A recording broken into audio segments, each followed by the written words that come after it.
focus on assistive technology. brought to you by Sight Loss Friendly Church from Torch Trust. Good afternoon, everybody. Thank you very much for coming along to this session. This is Focus on Assistive Technology. My name is Matthew Harspal. I think a lot of people will know me already. I'm one of the Sight Loss Friendly Church advisors at Torch Trust, part of the Sight Loss Friendly Church team, and I think I've probably emailed several of you back and forth, over the 3 or so years that Sight Loss Friendly Church has been around. Becky is not here today. For anybody that knows Becky, she's absolutely fine. She's very good, but she's just come back from a week's annual leave and has lots of emails and things to catch up on. And so Becky's going to be doing that this afternoon. However, joining me instead is Lynn Davis. Lynn is very new to Torch. I don't know if you just want to sort of say, I'm putting you on the spot now, Lynn, sorry. But for those that don't know you, just want to very briefly introduce yourself. Sure. So I'm Lynn Davis, in no way related to Becky Davis, other than us being colleagues. And I am the newest addition to the Sight Loss Friendly Church team. I've been working here since January, and I am slowly getting to grips with stuff. And yeah, it's great to be. This is my first Focus On session, and I'll be presenting the next one apparently. So that will be great to observe today and to see how these sessions are run. Thank you, Lynn. And in addition to observing the sessions, Lynn is very diligently going to be on mute for most of the session, but looking at the chat and looking at any questions that come in there and helping me out with just those sorts of administrative things. I want to start by talking about some of the specialist technologies that are on the market, though, not necessarily computers and smartphones and tablets, but things that are a bit more basic, if you like, than that. And before we get on to proper computers and smartphones and tablets, we'll also talk about some sort of hybrid solutions. But there are quite a lot of devices that do one job, and they do one job very well. The first of these, I actually have one. Oh, by the way, yes, there will be a handout to go along with this session. Thank you very much for asking that question. Anybody who's registered live for the session, the handout will be emailed to you after the session is finished. For those who are watching back the recording on YouTube, the handout will be available by email, and the email address to pick that up from is in the video description. But yes, the first of these devices, I actually have one. There's not many specialist devices that I still have. I'm holding it up to the screen at the moment, and you should be able to see 2, possibly 3 metal prongs on one side. And if I turn it around, this is actually quite an old one, and I'm not even sure if it still works. I have it in the drawer to show other people. But this is called a liquid level indicator. And the idea is you hang it on the side of a cup, and yeah, it's got a flat battery, I think. Yeah, it's not going to work. Okay, but the idea is this is a very simple device. It costs about £5. I mean, they might have gone up to £7 now, but they're very inexpensive. And literally the idea is that you hang it on the side of a cup, and as you're pouring a liquid into a cup, particularly hot liquid like boiling water, when it gets to nearly the top of the cup, it will make an intermittent beeping noise at you. And so then you know to stop pouring the hot liquid and switch to pouring the milk. And then it will beep, a constant beep, when the milk is in, when the cup is completely full. You can also get these that go the opposite direction. So for pouring squash, for example, you can get them where they have the short beep very close to the bottom of the cup, and then the longer beep at the very top of the cup. Those are technically called sensor level indicators, but liquid level indicators is sort of what they are. As I say, they cost hardly anything at all, and particularly, for people who are new to sight loss or just not very comfortable pouring hot liquids, they are very, very useful. I personally have got used to pouring without them. I tend to just put a finger in the cup, and when the finger gets burnt, then I know that that the liquid is poured. But they do exist, and they are very useful. Along similar lines to the liquid level indicator, you can get talking color detectors. So if you want to check that your clothes match, You can hold the talking color detector up to your shirt and it will say what color your shirt is. And then you can hold it up to your trousers and it will tell you what color your trousers are. Similarly, you can use them if you want to check whether your fruit is ripe. I mean, I wouldn't use it for that purpose because there are better ways of doing that, but you can, if you want to, use it for that purpose. And some color detectors also have a light detector feature built in. And I'll come back onto that a bit later on when we talk about smartphones and tablets, and I can give you a demonstration. But essentially, there's a high-pitched bleep noise. Well, not necessarily a high-pitched bleep noise. If it's light, it's high-pitched, and if it's dark, it's not so high-pitched. And so you can use it to tell, for example, is there a light on in this room? Particularly useful in the bathroom when the light is on a pull cord, so you can't check the position of the light switch. You know, have I accidentally left the bathroom light on? You can check with a light detector. And you can also use it, for example, if you're phoning technical support and they say, is there a flashing light? You can point the light detector at the flashing light and it will obviously, you know, go from high pitch to low pitch to high pitch to low pitch, and then therefore you know that there is a flashing light going on. Those cost about £50. Of course, you can still get talking clocks and watches. They're quite fashionable now, talking watches, and also quite cheap, you know, £15–20, somewhere around there. You can pay more. I mean, you know, you can pay thousands for a normal watch, and I don't think you can quite pay thousands for a talking watch. But yeah, you can get all sorts of them, and some of them now have, you know, automatic time adjustment for daylight saving time, you know, BST versus GMT. You can adjust them for that. They can announce in 12 or 24-hour mode. They have all sorts of features on them, and are just one of those staples that we sort of forget their technology, but they are very useful. And audio labeling systems. So, for example, you can get something called the Pen Friend from the RNIB, and this is a handheld device. And the idea being that you attach a label. You either have a self-adhesive label or you have a magnetic label or a stitched-in label, and they're specialist Pen Friend labels. And so the first time you attach the label, you can record a message on it that says, you know, tin of beans or white shirt or any number of other things, you know, whatever you wanted to record onto the message. And then subsequently, when you scan the label, it speaks the message back to you in the voice that you recorded it in. You can re-record them and reuse them, or you can not re-record them and not reuse them. And you can buy several labels of the same type. So if you've got lots of tins of beans, you can record one message that says tin of beans and have 10 labels that all have the same message. It's quite an expensive system. You're talking about somewhere around the £100 mark just for the initial system. And then, of course, there's the ongoing cost of labels. So, you know, be careful about that. But, you know, it exists, and some people do find it very useful. The final thing to say is that there's a lot of things that talk, and there's a lot of things that are tactile. So I have a pair of talking kitchen scales. I also have a set of talking bathroom scales, you know, to weigh myself. You know, talking thermometer, talking meat thermometer I've got tactile measuring jugs. I've got tactile measuring cups.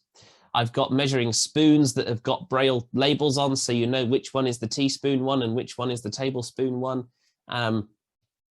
You know, if you think there probably should be a talking one for sort of, you know, moving around the kitchen, the likelihood is there probably is a talking one.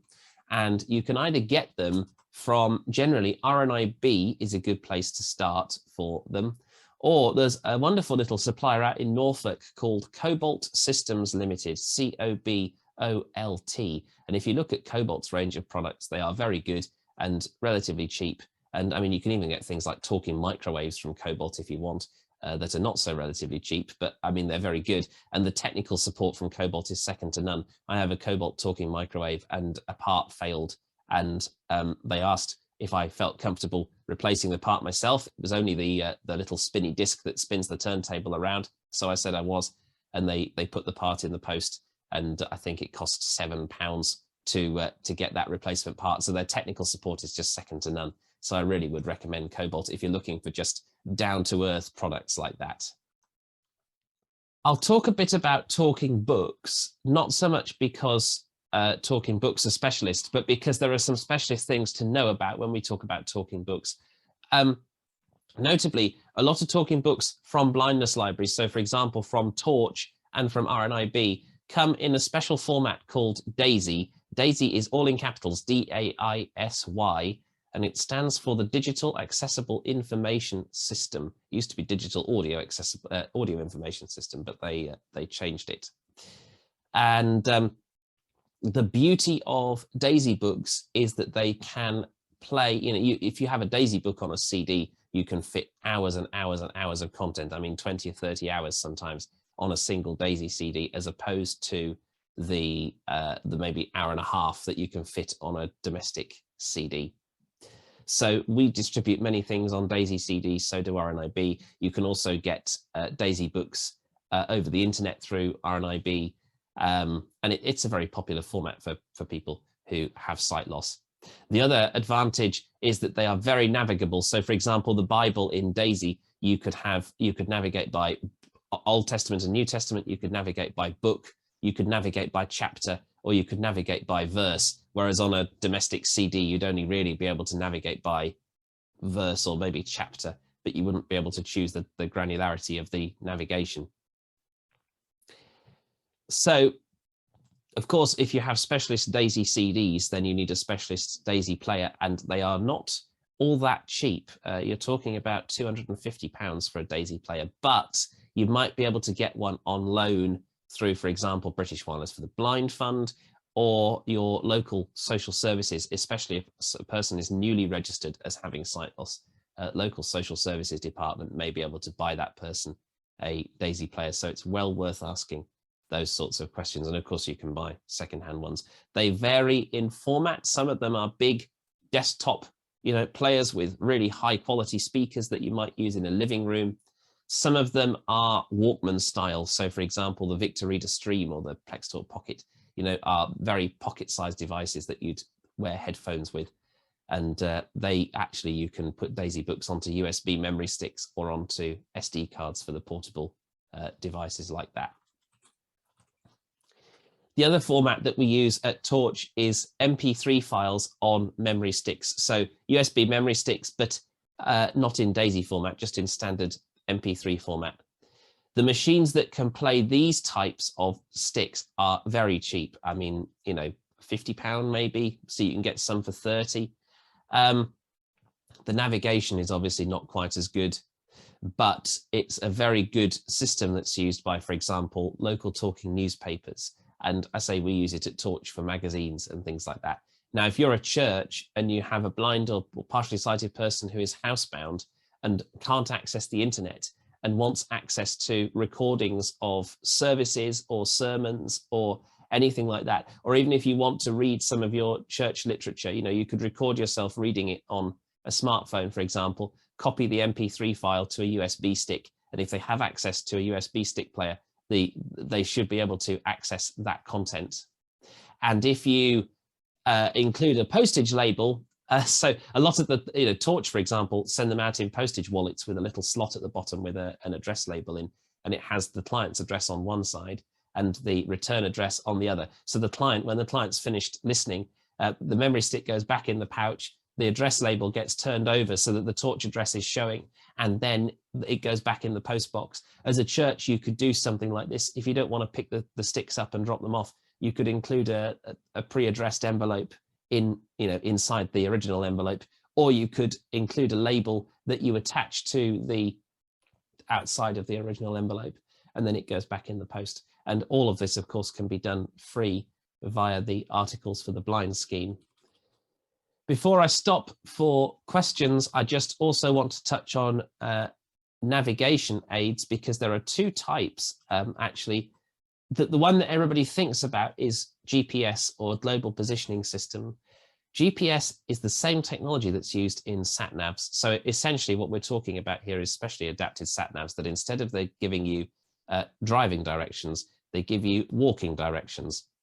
The other thing they can do, which is very useful, is they can manually record routes, so they're not necessarily dependent on what the map is doing. So this is useful if a blind person or a partially sighted person needs to learn a route to the local corner shop, for example, but the normal route to the local corner shop is not good because you have to cross a busy road of, 2 or 3 or 4 or 5 or 6 lanes of traffic. So actually, it's easier for the blind person to do a slightly more circuitous route and go round and avoid the main road, or walk up a bit and find the crossing. That route could be recorded into something like a Trekker Breeze or something like that, which is the specialist sat-nav device. The route could be recorded in either by a sighted person or by a blind person walking alongside a sighted person, and then it knows the route. So therefore the blind person would then independently be able to follow that route and follow the safe route rather than the automatic one that involves, crossing 6 lines of traffic. This is not a replacement for a long cane or a guide dog. You'd still have to use a long cane or a guide dog because you'd have to know, whereabouts are the steps and are there any obstacles in the way? And, you can never predict what obstacles are in the way. The amount of fly tipping that goes on the road where I live is just unbelievable. But yeah, things like that, but so of course a cane is still useful, but the sat nav, the tracker device, the GPS device would be able to tell you, which way to go in order to follow the route, setting aside avoiding all the objects. There are also special systems at things like bus stops. So the React system is a very common one of these. It exists in bus stops, and you can get from the local council most of the time for free a little fob with a couple of buttons on it. Again, I don't have one, so I can't really show it to you. But it literally attaches to a key ring, and when you get to the bus stop, you press the button and it makes the bus stop make an announcement. So for example, it would say, this is bus stop BS1.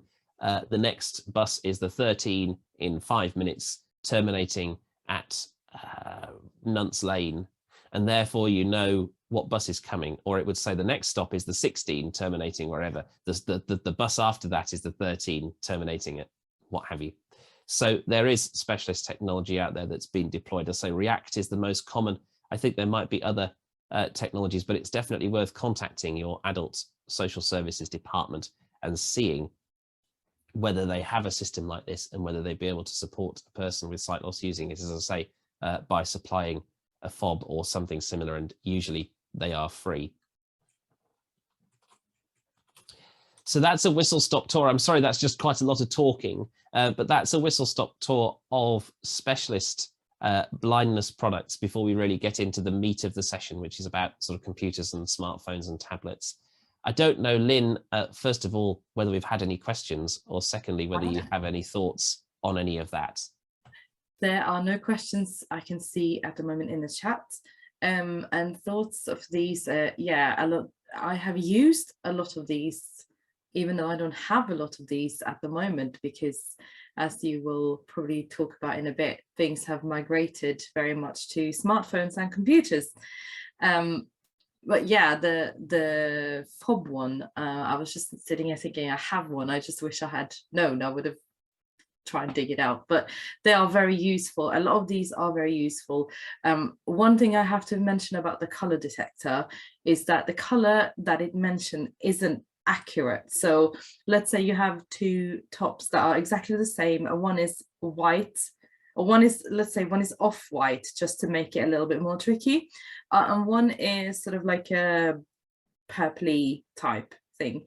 It might not actually say white, off-white and purple. It might say light yellow, and it might say blue and gray or something ridiculous like that. So even though you use that one, you still have to know, but then you would know that when it says light yellow, it means off-white, and when it says that blue, if it says blue with hints of gray, that might be its interpretation of purple. So yeah, you need to take those colors with a pinch of salt, but as long as you know the color of your clothes as a blind person, if someone has told you, you can sort of work it out. Just so I would mention that, because that can be a bit confusing if you think it's going to tell you the right color. Yeah, it's a very fair point, and I can't remember if you said, because I was pressing buttons in the background, but it can vary depending on the level of light in the room as well. I've definitely had situations where, I've been in a dark room, it's told me that my clothes are one color, and I've been in a light room and it's told me that my clothes are another color. Exactly. Yeah, they're not. And of course, the most fun thing I used to do as a child, because that's when they sort of started coming out, was to put it to my hair and skin and all that, and that's hilarious. Tells you got grey skin and grey Yes, I'm hair. pink, I think. Yes. I think mine was brown with tones of grey or something. Yeah, I don't know. Yeah. Yeah. So the bit that everybody's been waiting for: how do blind people access computers and smartphones and tablets and everything else that goes along with it? There are several answers to that question, depending on how much access a blind person or a person with sight loss wants. The most primitive sort of access is what I'm terming a hybrid solution. I don't think it's actually termed a hybrid solution. I just couldn't think of a better name for it. The most popular one of these, if anyone's come across it, is a program called Guide. Now, what's wonderful about Guide is that you can install Guide onto a standard Windows computer, and it will start up when Windows starts, and it will take over the whole computer, and it will give you a menu of very simple choices. So you'll say, welcome to Guide. Press 1 if you'd like to write a letter. Press 2 if you'd like to read your emails. Press 3 if you'd like to do such and such and such. And it has various, things built into it. You can, as I say, write a letter and send emails. You can listen to internet radio stations. You can, I think there might be some primitive sort of social media support. You can, to a limited extent, browse websites.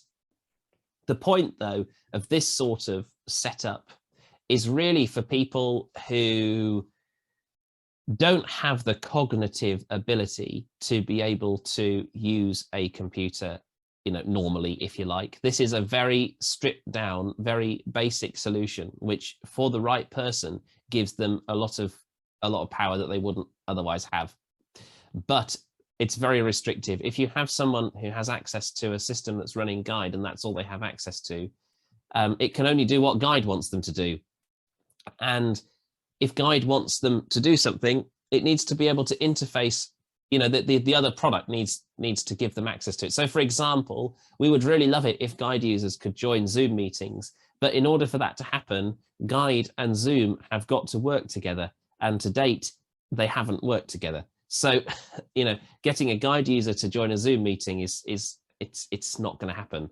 Similarly, I don't even think, it might be able to deal with YouTube, but it won't be dealing with YouTube terribly effectively. So access to recorded church services and things, if you've got someone that's using a system like Guide, is very, very restricted. So if you can get away with not using Guide, I would definitely recommend not using it. But there is a class of people who would find Guide very useful. It's the same idea with smartphones and tablets. There are systems like, for example, Synaptic or Tellurian or Blind Shell. I'm not even sure if Tellurian's still around, but yeah, Blind Shell Classic 2 is all the rave at the moment. This is, again, a smartphone that's been very, very customized, and you can do things like it will, one of the systems anyway, will read a menu choice out loud and wait for a bit. And if you tap on it at this point, it will activate that menu choice. And if you wait a bit longer, it'll give you another menu choice. And if you tap on it, and it'll do that. It's fine for the people who need access to that level of simplicity. And for the people that can only cope with that level of simplicity, it's very empowering, and it can do a lot. It can read messages, it can do emails, it can do navigation stuff, it can read documents, it can access the internet, but it's restricted by by what the software is able to do. So yes, use it if that's what you need to use, and you need to be aware that it exists, but it does have its limitations. Something called In Your Pocket also fits into this category. In Your Pocket is a very customized Samsung, I think it is, smartphone that comes on a subscription with a data allowance, and it literally is driven entirely by the Google Assistant, which has now just gone off in the background. So, for example, you can ask it to read newspapers and read books and magazines. It's really designed to be a consumption device, and it has access to things like Torch Library and RNIB Talking Books. And again, a wonderful device. as long as you know what its limitations are. The real power, though, comes when you use a mainstream computer, a Windows computer or a Macintosh computer or even a Linux computer, or a mainstream smartphone or tablet with a screen reader, a fully fledged screen reader. So at this point, I'm going to give you a break from just looking at me, and if I can remember the keystroke to press, I'm going to share my screen. Yes, that will do. I want to share my entire screen, and hopefully you can see you can see the Zoom window, because that's where I am at the moment, and hopefully you can hear my screen reader making noise. Just to give a very brief demonstration of this, I'm actually going to go into the Zoom chat. So I'm just driving this with the keyboard and moving around.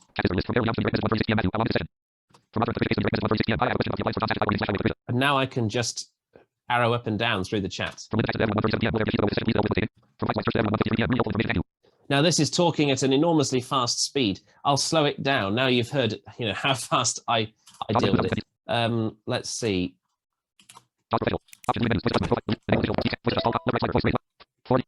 30%, 20, 12%. JAWS Professional. I think that might be a decent speed. Mute. Stop share. I've got to the wrong place, so I'll go back to the chat window. Chat. Chat is from Stan Brown to everyone 2:01 p.m. Showing us charging plug standard item. From Carolyn Younge to me direct mess. From Roger and Patricia Case to me direct. From Linda Jackson to everyone 1:37 p.m. Will there be a sheet to go with this session, please, to help with note taking? From Fried's White Church to everyone 1:53 p.m. Really helpful information, thank you.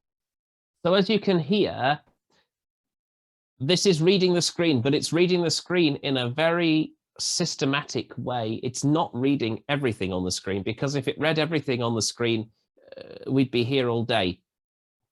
That does mean that you need to have a certain skill set, I suppose. You couldn't just give a blind person a computer with, JAWS in this case. You couldn't just give a blind person a computer with JAWS and expect them to get on and use it straight away. They're going to need training, but given the right training, this is definitely the most comprehensive system that is available, and it can do basically anything. As I say, it's reading the Zoom chat at the moment. I happen to know the keystroke to get to the participants list is Alt-U for users. 13. And so now it's going to read. Linda Jackson, guest muted video. Martha Faye Neeb, guest muted. Philip Rice, guest muted video. Roger and Patricia Case, guest muted video. And it's now reading the list of people in the participants list, and I can move around and I can do things. Ask to yes, unmute. I can ask him to unmute. I'm not going to. Participants but, list. Roger. I could. Ask more options for Philip Rice. Unmute. More options for Roger and Patricia Case. So I can move around the screen and do things. I can make it read the whole screen if I want to, but you very rarely actually want to do that. And I can do this all with the keyboard, by the way. I don't have a mouse attached to my computer. I can drive the whole thing just with the keyboard, and it's very efficient when you get used to doing it. I can use Alt-Tab to move back to the meeting controls. Document. Stop share. JAWS for handout. Assistive yes, I can. technology. There you go. Docs Word. So now I have the Word document up, which will be sent at the end of this session, which I'm following, and I can read it in all sorts of different levels of granularity. I can see on my Braille display, which we'll talk about in a bit, it says screen readers and magnifiers. So if I press the down arrow, it will read line by line. And either in these software packages sit on top of the regular operating system E.G, Windows, Mac OS, iOS or Android. And either enlarge the screen or read the contents aloud. Using the keyboard or modified gestures on the touch screen, even though. Okay, but I can hold the control key down and I can read by paragraph. These software packages sit on top of the regular operating system E.G, Windows, Mac OS, iOS or Android, and either enlarge the screen or read the contents aloud. Or I can do control left and right arrow and read by word. Software packages sit on top of the regular operating. And look, I know I've spelled operating correctly, but let's assume I don't know, let's assume operating is one of these words that I really struggle to spell for some reason. I can move letter by letter. P-E-R-A-T-I-N-G space. Or back the other way. G-N-I-T-A-R-E-P-O, Oscar. And you can hear it's doing the... E, Papa, E, Echo, R, Romeo, A, Alpha. It's doing the phonetic alphabet, so I can be doubly sure what letter I'm on. And I can press, if I've completely lost track and I don't know which word I'm on, I can press a keystroke that will read operating just the word that I'm on. A, Alpha. Or just the letter that I'm on. Or indeed, the software packages just the line that I'm on. It's extremely powerful and extremely granular. Or if I really want to, I mean, this is a long document, you know, how many pages is this document? Well, that's shown on the bottom line of the screen. Page number, page 4 of 6. Word. So I can press the keystroke just to read the bottom line of the window. I can press a keystroke that just reads the top line of the window. Handout assistive technology docs word print. So I know whereabouts on the screen I am. Or I can just press a button and it will just read the whole document, and it will just, you know, scroll down and keep reading and keep reading and keep reading, you know. So if I've got a parish newsletter or something, then I'll just read the parish newsletter through. And it's wonderful, by the way, because I can put some cordless headphones on. I can set the computer off reading, and I can go downstairs and make a cup of tea while the computer's reading my documents to me. And I can go and do the dishes and cook the dinner and all sorts. And I get to information at an enormous clip. And as you can tell, you know, once the speech has been sped back up again, you get through things even more quickly. I mean, this technology works with everything. Oh, I should say, by the way, attached to the computer is also a Braille display. I will hold it up so that you can see. I'll just disentangle it from everything. The Braille display is complementing the computer. So what's happening here is the line of text that is on the screen is being picked up by the Braille display. This has a row of moving pins. And if I'm very careful, I might be able to show the pins moving up and down as I scroll down and down a line at a time. So it currently says, sight loss are able to utilize mainstream applications, for example, Microsoft Office or on a PC, and so on and so on and so on. So yes, in addition to the screen reader, I have access to a Braille display. Not every blind person has access to this, and not every blind person, of course, can read Braille. But for those who do, this is, you know, phenomenal technology that really does make an enormous difference. Of course, the beauty of having access to a Braille display is that if you get thoroughly tired and fed up of the speech, you can turn it off for a bit and just read in Braille. Or indeed, if you're in a church situation, you can actually get Braille displays with built-in editing functions and things. So for example, I could have my hymn book on my Braille display, and I could read the hymn book from that rather than having to drag volumes and volumes of Braille around the church. And that makes a huge, huge difference. Smartphones, Android phones, iPhones work in the same way. iPhones in particular are brilliant. If I had to recommend a smartphone for a blind person at this point, I'd be recommending an iPhone rather than an Android device, although Android has come a long way. The iPhone, in addition to having Siri in it, and Siri is not bad, she's not great, but she's okay. In addition to having Siri on it, though, the iPhone has something called Voiceover on it. And you can actually use Siri to turn VoiceOver on. You just hold down the side button and say, turn VoiceOver on. And what that does is two things. First of all, it does the same sort of thing that I was demonstrating on the computer. It will read the screen aloud.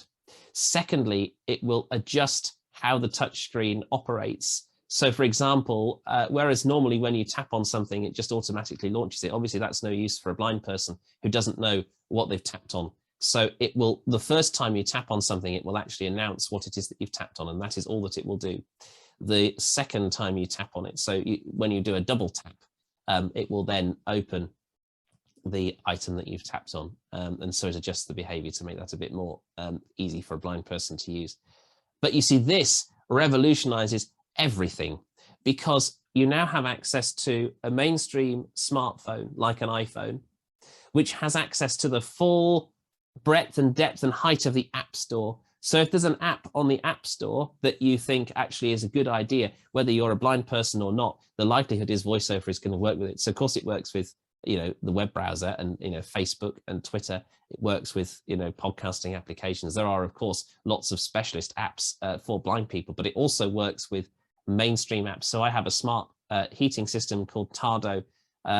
Hive would do the same thing. You imagine a blind person having to set the thermostat just using a normal, not smart thermostat. Well, if you've got one of these thermostats, one of these digital ones that's got a timer in it, the timer's not going to speak to you. So that is actually virtually impossible for particularly a totally blind person to be able to do that. Whereas if you have access to Hive on an iPhone running VoiceOver, well, then that's going to speak. So you can set the schedules, you can check the temperature, you can turn it up and down, and you can do it completely independently. And if for some reason you don't want to use VoiceOver, you can do it through Siri, or indeed you can have a smart speaker and you can use your smart speaker to do it. So you can ask the Amazon Alexa person, which I don't want to say because it'll set it off, but you can ask her to do it, or you can ask Google to do it, or any number of things. So things like smart home devices, smart lights, smart heating are really a game changer. And really, I mean, this is why when I'm talking about all this specialist technology that I'm talking about earlier on, and I'm saying, well, I can't demonstrate it because I haven't got it. That's why if I need a color detector now, there's an app on my phone, which I will demonstrate, called Seeing AI, and it will do basically everything. It will detect color, it will detect light, it will even, it will describe photographs, and it will read if I've got print has come in the post and I need to read it. It will do all of that. I can hold the camera over the print and it will read it. So it really is quite phenomenal. So you're not going to see it, unfortunately, but just to give you some sense, I'll use Siri and say, open Seeing AI.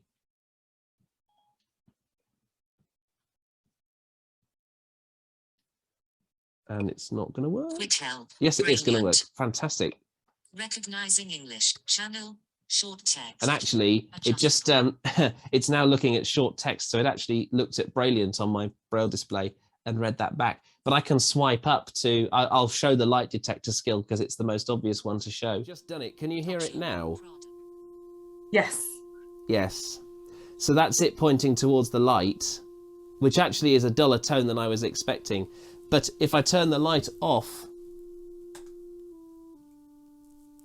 it's got noticeably, I think probably because there's light coming through the window, it's not gone completely dark, but it's definitely gone down from where it was.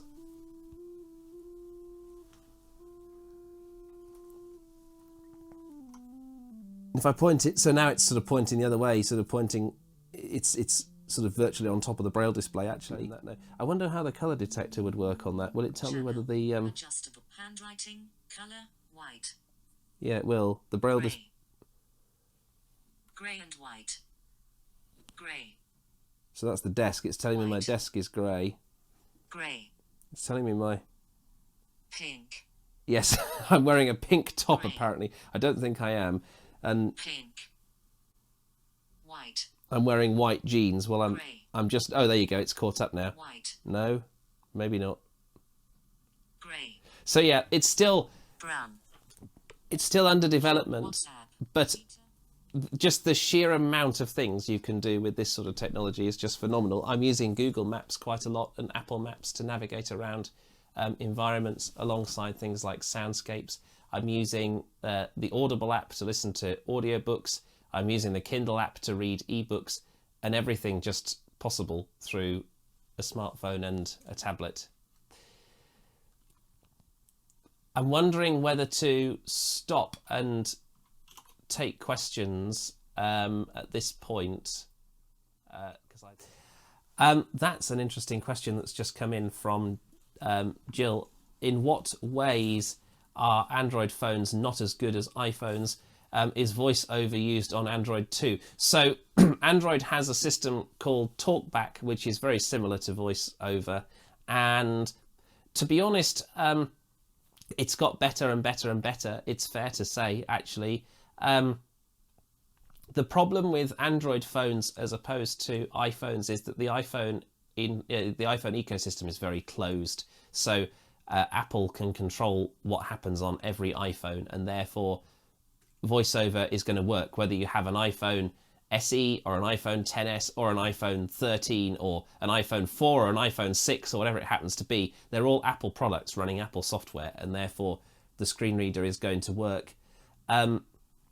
With Android, you might, for example, have a Samsung skin over the top of it, or it might look a bit different because Samsung or LG or Sony or what have you have put their own look on things, and because of that, the screen reader may not always be able to keep up with it, and so they've had to put more development time into coping with those sorts of problems, which means the more advanced features of the screen reader haven't really developed in quite the same way. So actually, Android is getting better, but it's not quite where VoiceOver is at the moment. You said that if you use JAWS, which I don't know about at all, you have to be trained.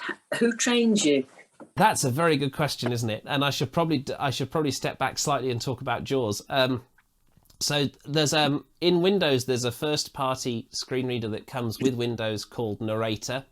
Narrator is getting better and better with every release of Windows that comes along. Narrator on Windows 11 is actually pretty respectable, but it's a relatively recent, it's not that recent, but it's relatively recent that Microsoft have put any effort into it. So there's a third-party program called NVDA, which stands for Non-Visual Desktop Access, which is free. And there's a program called JAWS, which actually is quite expensive, but it's the one that I choose to use, largely because I've been using it ever since my school days. I've been using it for about 20 years, and I'm a creature of habit and don't really want to switch.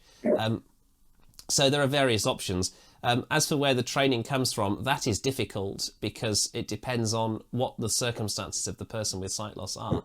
If you're dealing with someone who is a young person, then it should come through the school, or it should come through the university, or if they're in the workplace, they may be able to get training through Access to Work and various systems like that.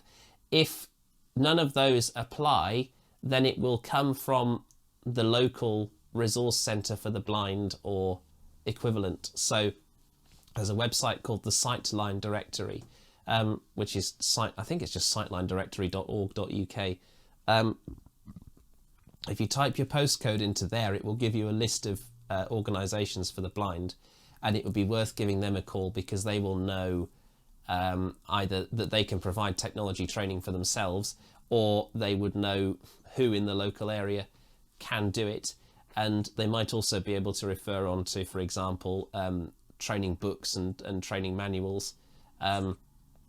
If you're using JAWS in particular, there's quite a lot that actually come from the manufacturers of JAWS, from the developers of JAWS. It's just that the person might need a bit of help accessing that material in the first place. So the local sight loss agency is really the place to start for that. Thank you. Thank you. One more question. Does JAWS work on iPads? No, so JAWS is on Windows, VoiceOver is on the iPhone, and VoiceOver is what I was demonstrating on the phone before we went to questions, and is just remarkable and is completely free. You can buy any iPhone off the shelf. I say it doesn't matter whether it's an old one or a new one. You don't have to go to the App Store and install it. You can literally from day one, even at the setup screen, I can go to the Apple Store, I can buy an iPhone, I can take it home and turn it on and press the side button 3 times, and VoiceOver will start up, and I'll be able to go through the entire setup process of the iPhone without needing any sighted help. And the same goes for iPads and Macs as well. Can I just ask you, before you mentioned JAWS, you said you gave us abbreviation of was it NTBA? I'm sorry, yes. NVDA, and it stands for Non-Visual Desktop Access.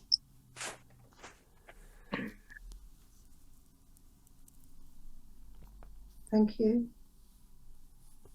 If you have somebody who's sort of not wedded to JAWS and doesn't need to use complicated applications in the workplace, NVDA is a good place to start if that they're using a computer for the first time. To find out more about Sight Loss Friendly Church, so even if please it doesn't get work in for them, touch. you've not lost anything Telephone by trying it out. 01858 438 260.